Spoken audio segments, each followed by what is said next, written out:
E aí, como é que você está? Bom demais? Pessoal, hoje tô indo num dia de campo da Padap Agronegócios. Vai ter uma palestra lá com o Alessandro Guerreiro sobre cafeicultura conservativa. Tô no caminho aqui já, agora mesmo nós está lá. Pessoal, vocês não reparam minha voz aí hoje não, que o trem tá feio, a garganta ruim. Tá custando a falar. De contato sistêmico, ele é um fosfito de cobre com agentes sanitizantes. Então ele tem aditivos sanitizantes, pH neutro.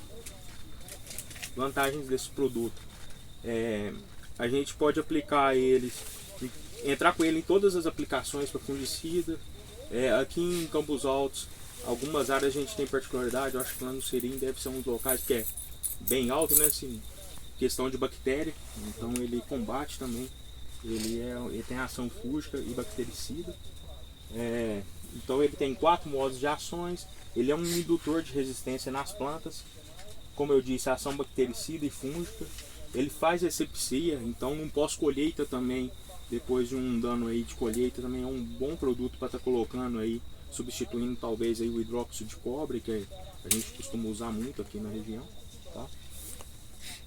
O que ele vai trazer para as plantas? Maior sanidade das plantas e frutos. Auxilia na redução de usos de defensivos agrícolas. Hoje a gente tem alguns números, algumas pesquisas do Salute substituindo o mancozeb em culturas cereais como clorotononil. Também a gente também está substituindo ele com o mesmo efeito de sanidade e ganhando produção, porque ele fornece, além de ter os agentes sanitizantes e ação fúngica e bactericida, ele também fornece o cobre. O cobre dele também é nutricional. Então ele é uma ferramenta para manejo de resistência das plantas, diminui a pressão e seleção das doenças e de facilidade de aplicação. Questão de mistura dele, sempre o pessoal da Padap às vezes está mencionando para a questão de mistura dele. É um produto que a gente não vê problemas de mistura, a não ser com MAP purificado. Mas por quê? Porque por causa do pH do MAP ser ácido. Mas aí que na frente a gente vai mostrar uma solução para substituir também o MAP purificado. 40 sacos de café por hectare ano extrai em média, certo? De 240 até 360 quilos de cálcio, de 80 até 120 quilos de magnésio. Então, se eu usar 1 tonelada, eu estou pondo 420 quilos de cálcio.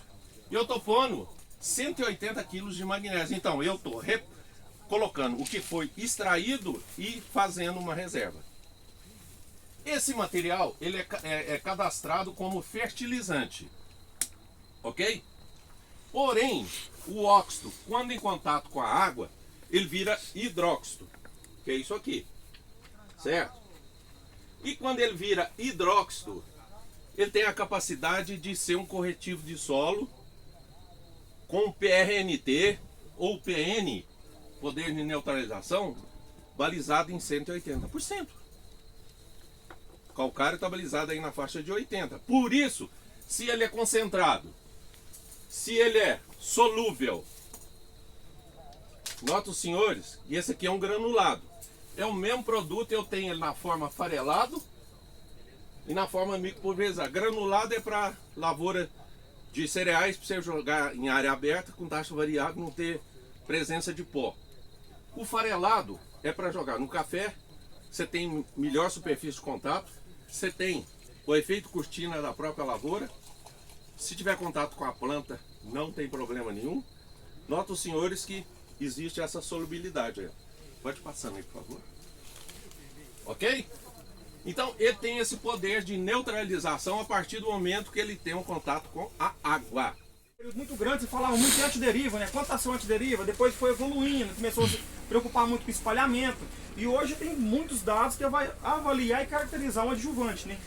Então eu vou pegar aqui para vocês, aqui foi coletado de cada um, aqui tudo é água e esse por cima aqui, ó, é um corante que chama luminol, né? Ele é feito para não misturar com água, não misturar com nada.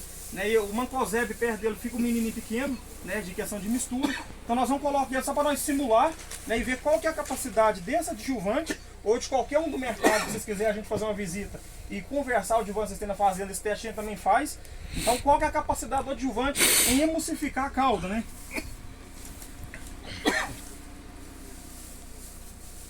Então pessoal, como vocês podem ver, o tanque do pulverizador não é transparente, né? Então às vezes a gente coloca para dentro e não sabe o que está acontecendo lá dentro, é escuro. Então o que aconteceria nesse momento do siliconado é isso, pessoal. Vocês podem ver que nem ele misturou com a água, né? E aqui está simulando um produto de difícil mistura. Agora esse produto aqui que nós temos, o Drive, é um lançamento da Forte Green, é um produto totalmente, né, incolor, como vocês estão vendo, e uniforme. Nós vamos adicionar ele agora para poder ver a questão de emulsificação da calda.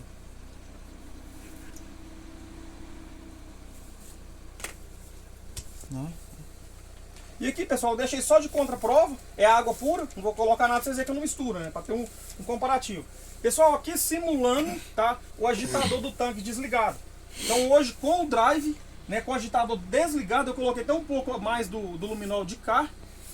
Então hoje dentro do tanque a calda ficaria desse jeito. Aí nós vamos mexer, pra gente ver o que vai acontecer.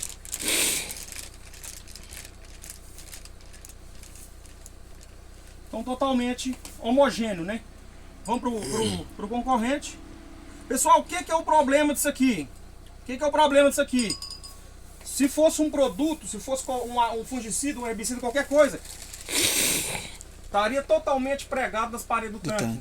Aí às vezes você fala assim, ah, mas tá dando fita, minha lavoura, não sei o que tá acontecendo, né? Eu usei o produto certinho e tal.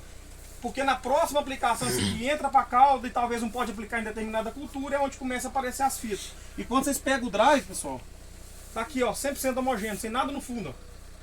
E aí, pessoal, tô até acelerado aqui, que o tempo também é curto.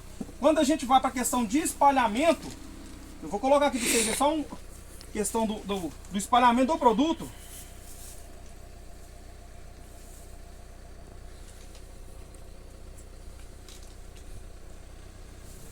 Então esse é o Drive.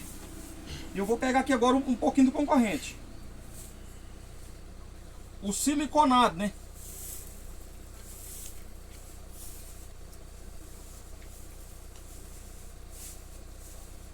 Pessoal, alguns produtos ele até espalha. Só que o que é o problema? Ele não leva o princípio ativo, né? Como vocês podem ver, tá andando só a água, o produto fica para trás. O Drive vai andando e aonde ele anda, ele vai levando o luminol, né? Então, ou seja, você aplicou ele, aonde bater ele vai espalhar e vai ter o maior recobrimento foliar possível, né? Melhorando assim, a eficiência da aplicação. Estava 30 quilos pensando em fornecer 3 quilos de boro. E continuava deficiente. Por quê? Na verdade estava fornecendo 1,5. Hoje a gente usa 60, 70, até 80 quilos de Lexita. Melhorou. Por quê? Está fornecendo os 3 quilos. A gente tem o Mega Bor, que é tetaborato de sódio, ele vem da rocha bórax. A rocha bórax é 100% solúvel. Então se eu pegar a rocha bórax, pegar um copinho aqui, colocar água, pegar a rocha bórax, respeitar a solubilidade máxima, claro, e colocar no copinho, vai solubilizar tudo. Já o Lexita, se eu fizer isso, vai solubilizar 50%, o restante é pedra. A planta não vai conseguir absorver. Não está disponível para a planta. Então não é que o Lexita é ruim. A gente só tem que, muitas vezes, dobrar a dose. Que é essa questão, quando a gente usava 30 kg por hectare dava problema, quando está usando 70 já... O primeiro que a gente trabalha aqui, pessoal, é o Yaraliva Nitrabor. Ele é um nitrato de cálcio enriquecido com boro. Então nele eu vou ter nitrogênio, cálcio e boro. Aplicação dele no momento de pré-florada. Colheu o café, varreu, está esperando a chuva para começar a adubar. A ideia desse produto é você entrar antes da chuva. Por quê? Se a gente pegar a demanda de cálcio e boro da planta, ela tem 2 picos altos de demanda de cálcio e boro. O principal dele é no momento da florada. Então a ideia é fornecer cálcio e boro para a planta na época da florada. Se for esperar a chuva, chovendo, aí vai soltar flor, sei lá, se vai ter condição para entrar ou não, né? Talvez choveu uma semana, né? Alguma coisa assim, ou o solo ali se não consegue entrar. Aí você vai aplicar o fertilizante. Para esse fertilizante está disponível para a planta, talvez você perdeu esse momento aqui chave que é da florada. Por quê? O que vocês usam hoje como fonte de cálcio na lavoura? Vamos. Calcário. Calcário. Alguém sabe a solubilidade de calcário? Vocês têm ideia?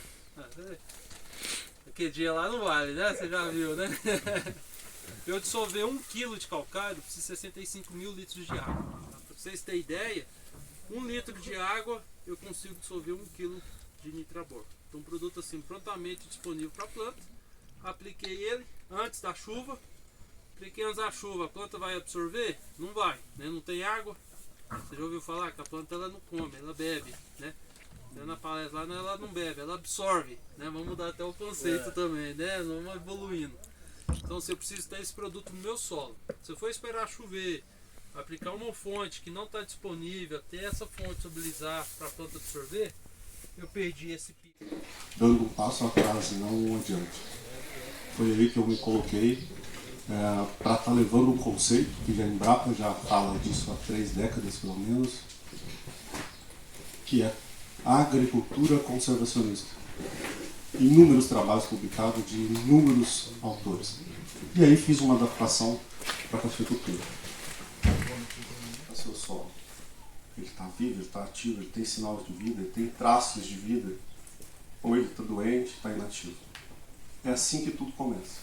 Até hoje, em inúmeras, eu já não sei mais quantas apresentações, ninguém nunca discordou de mim, então eu sigo firme, concordando com isso. Todas as vezes que agimos contra a natureza, nós vamos perder, e ponto. Não é uma exclamação, não é uma vírgula, é um ponto. A gente está sofrendo isso no café há anos. Ainda me lembro que em 2014, eu tinha médias aqui no Cerrado, em Serra do Salitre, propriedade sequeira de 68 sacos por hectare. Média, 2014.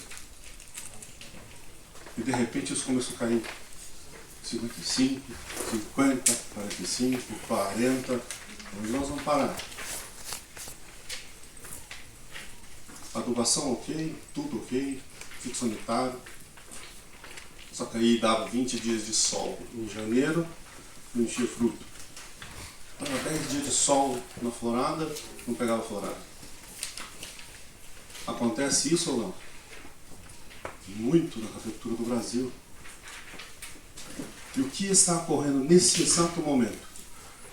Não teve o tema da palestra, cafeicultura conservativa. Nós não conservamos o ambiente para aquele momento. Deveríamos estar preparados para um provável ou possível veranico. E como fazer isso? Criei 3 pilares aqui. Máxima entrada contínua de carbono. Como tem sido falado o tal do termo do carbono ultimamente?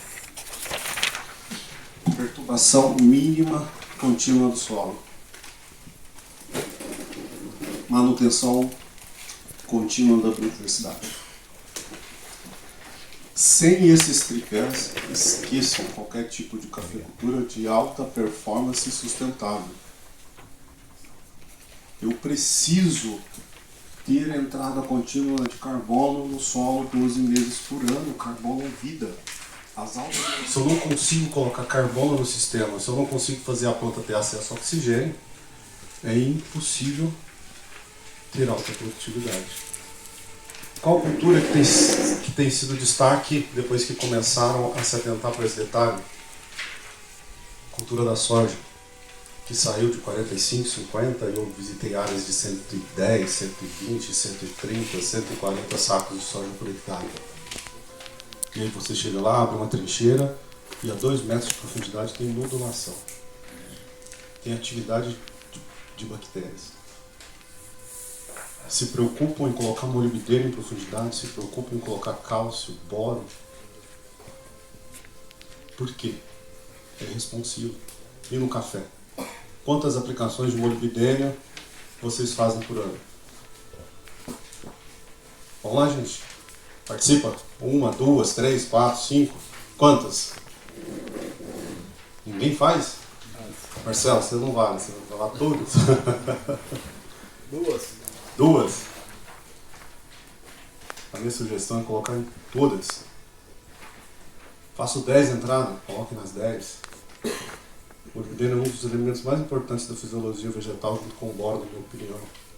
Ativa enzimas extremamente importantes nesse momento agora, região de Campos Altos, regiões mais altas, sofre com vento frio, você tem IN acumulado, você vai ter problema. Vai lá na nitrato redutase, dá um choque nela e redistribui esse nitrogênio.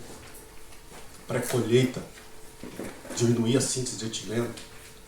Vai lá e dá um choque. O que não falta nas redes sociais são fotos de plantas de cobertura. Aí você pergunta por quê? Ah, não sei não, é bonito. Ah, me recomendaram isso. A cooperativa falou que essa aqui é boa. Ah, você fez análise de física do solo? Não. Fertilidade biológica? Não. Relação CL? Não. Como que você chegou nesse mix? No chute, na sorte? Não é assim que funciona. Às vezes dentro de uma mesma fazenda temos 3, 4, 5 mix diferentes de acordo com a necessidade. Se o café está escaletado é um mix, se o café tem produção é outro, se a lavoura é nova é outro, se eu tenho nematóide é outro, se eu tenho um índice alto de fusário é outro, se o meu solo arenoso é outro, se é argiloso é outro. Como usar padrão para uma tecnologia tão complexa? Estão descomplexando o complexo, tentando facilitar o complexo. Fácil. Não é assim que funciona. Eu cheguei dentro de uma cooperativa, lá no sul de Minas, um determinado mix. Cheguei no Cerrado, o mesmo. É um padrão. Vai dar errado. Dependendo da região, vai competir com o café. Dependendo da região, vai degradar o solo. Dependendo da região, não vai sair. Bota 10 plantas, sai 2 ou 3. Então o produtor está investindo, comprando semente, não vai ter fertilidade para aquela determinada espécie. Sem responder essas 5 perguntinhas, não tomem a decisão de plantar nada. O que plantar, como plantar, quanto plantar, quando plantar e quando interromper. Eu já vi produtor deixar lá 200 dias. Que maravilha! Ao invés de fornecer, ele retirou do solo. Tem um momento certo de fazer o fornecimento da matéria verde para a cultura do café novamente. Já vi produtor que interrompeu antes da hora. Que beleza, perdeu o cliente. Relação CL muito baixa, vai volatilizar principalmente nitrogênio. Então precisamos realmente saber o que está fazendo. Contrate consultoria, leia, pesquise, vá atrás dos professores, faça um grupo de estudo. Mostrei no início lá o pessoal da Prod, produtor de 2, 3 hectares, 5 hectares. Eles têm condição de pagar a consultoria? Não. Mas juntam 20 e aí eles têm condição. Todos aprendem um com o outro, é assim que funciona. Não adianta eu colocar mix, não vai sair.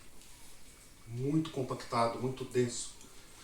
Aonde é que eu coloquei mix? Ao centro, que não passa trator, estava macio. Eu tinha muito potássio, 1,5 metro de profundidade. O que eu fiz? Coloco planta que cicla potássio. Colocamos o milheto, joga a raiz lá embaixo, volta para a biomassa e a gente volta para o café. Simples assim. Colocamos leguminosas do lado, descompacta o solo, além de colocar próximo de 70 a 80 kg de N por hectare ano, quando o corte é feito até os 120 dias. Não é difícil, mas é fácil de errar se não saber onde está compactado, o que eu quero com esse mix. Aqui a gente queria ciclagem de nutrientes, solubilização e fixação de fósforo e nitrogênio e descompactação, descompactar a rodagem do trator. Por isso a escolha desse mix. A mesma fazenda, configuração de mix diferente. Qual que era o objetivo? Solubilizar fósforo, muito fósforo total. O que eu coloco? Micorriza no sistema. Quem que coloca isso? Trigo morisco. Mesma fazenda, objetivo diferente. Trabalho atualizado. Isso aqui, pessoal, grava, tira foto. Não. A forma de olhar para o solo, onde faz manejo de plantas de cobertura, manejo com compostagem, ela muda. O solo convencional trabalha com teores de pH, tá? Esse aqui é um gráfico norte-americano, trabalho recente. Ela trabalha com pH na casa de 6, 7 para a melhor absorção dos nutrientes. Quando começamos a trabalhar plantas de cobertura, elevar a qualidade de matéria orgânica, colocar vida no sistema, essa taxa de pH sai de 6 para 4,5 a 6,5. Então tomar muito cuidado com calagem quando está fazendo fornecimento de material orgânico, promovendo a biomassa, promovendo a matéria orgânica. Porque toda vez que eu faço uma calagem, eu degrado o material orgânico, eu mato o micro-organismo. Não sei aqui se alguém alguma vez na vida choveu e jogou cal no café no terreiro, alguém já fez isso? Não. Acho que quase todo mundo, né? Até eu. Por que a gente joga cal? Para interromper processos microbiológicos que vão atrapalhar a qualidade de vida, correto? Quando eu faço uma calagem, o que acontece? Eu interrompo processos microbiológicos que estão no solo, ou seja, eu abaixo a atividade do micro-organismo e abro porta de entrada para vá, Fusarium, Rhizoctonia, entre outros, nematóide, e vira uma tendel. Planejamento para calagem. Eu costumo fazer de 3 em 3 anos. Tem que dar tempo para multiplicar o micro-organismo, promover biomassa radicular. E agora, com esse dado, talvez um dia eu nem faça mais esse negócio, porque 4,5 a 7. Qual a preocupação com o pH? Cálcio eu coloco outras fontes, magnésio eu coloco outras fontes. Alumínio eu consigo controlar a situação com ácidos orgânicos que vão ser fornecidos pelas fontes de cobertura. Por que fazer calagem? Para esse modelo de agricultura. Para aquele modelo é fundamental.